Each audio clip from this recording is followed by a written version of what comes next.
नमस्कार, मैं डॉक्टर सुनीता सिंह नव्य कन्या महाविद्यालय में रसायन विज्ञान विभाग में असिस्टेंट प्रोफेसर के पद पर कार्यरत हूँ। जैसा कि हम सभी जानते हैं कि 28 मई को मेंस्ट्रुअल हाइजीन डे मनाया जा रहा है। इस बार की थीम है पीरियड फ्रेंडली वर्ल्ड और मुझे लगता है कि ये पीरियड फ्रेंडली वर्ल्ड जो इस बार की थीम है वो हमारे अभी के जो सिनेरियो है उससे काफ़ी रिलेटेबल है।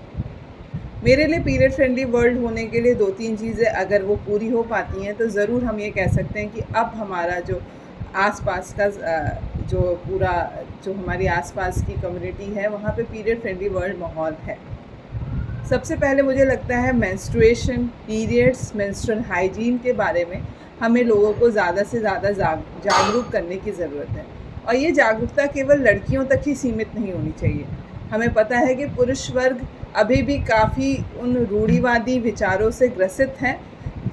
भले ही समय के साथ चीज़ें बदली हैं, लोग इसके प्रति सेंसिटाइज हुए हैं, लोग समझते हैं कि ये एक नॉर्मल चीज़ है और सब लड़कियों के साथ होती है, लेकिन अभी भी हमें उनसे इस मेंस्ट्रुएशन पीरियड से जुड़े मिथ्स को तोड़ने की ज़रूरत है। तो सबसे पहला काम है जागरूकता। लड़कियों में इसलिए भी क्योंकि कई लड़कियों को तो पता ही नहीं होता है कि पीरियड्स होते क्या हैं और जब उनको होते हैं तो वो एक शॉक में चली जाती हैं, वो बहुत डर जाती हैं। तो उनको समझाने की ज़रूरत है कि ये एक नॉर्मल चीज़ है जो सबके साथ होती है। दूसरा, मुझे लगता है कि हम केवल घर, स्कूल में ही हमारी दुनिया सीमित नहीं है या घर, कॉलेज या जहाँ हम काम करने जाते हैं केवल वहीं तक हमारी दुनिया नहीं है। तो पब्लिक प्लेसेस पे और कॉलेजेस में भी, स्कूल्स में भी हमें वो प्रॉपर फैसिलिटीज़ मिलनी चाहिए जो पीरियड्स के दौरान होनी चाहिए, जिसमें हम अपने मेंस्ट्रुअल हाइजीन का ध्यान रख सकें। साफ़ टॉयलेट्स का होना, सैनिटरी नैपकिन्स का मिलना, ये हमारी बेसिक नीड्स हैं पीरियड के टाइम में। तो ज़्यादा से ज़्यादा संस्थानों को, स्कूलों को, कॉलेजेस को, बड़ी बड़ी कंपनियों में या जहाँ पे भी हम काम करते हैं वहाँ पे हमें ऐसी सुविधाएं उपलब्ध कराई जाएं ताकि हम इन दिनों में भी कहीं बाहर निकलने से ना डरें। हम देखते हैं कि कई लड़कियां ग्रामीण क्षेत्रों में इसीलिए पढ़ना छोड़ देती हैं क्योंकि उनको स्कूल में इन सब चीज़ों को लेके वो सुविधाएं नहीं मिलती हैं जो उनको चाहिए होती।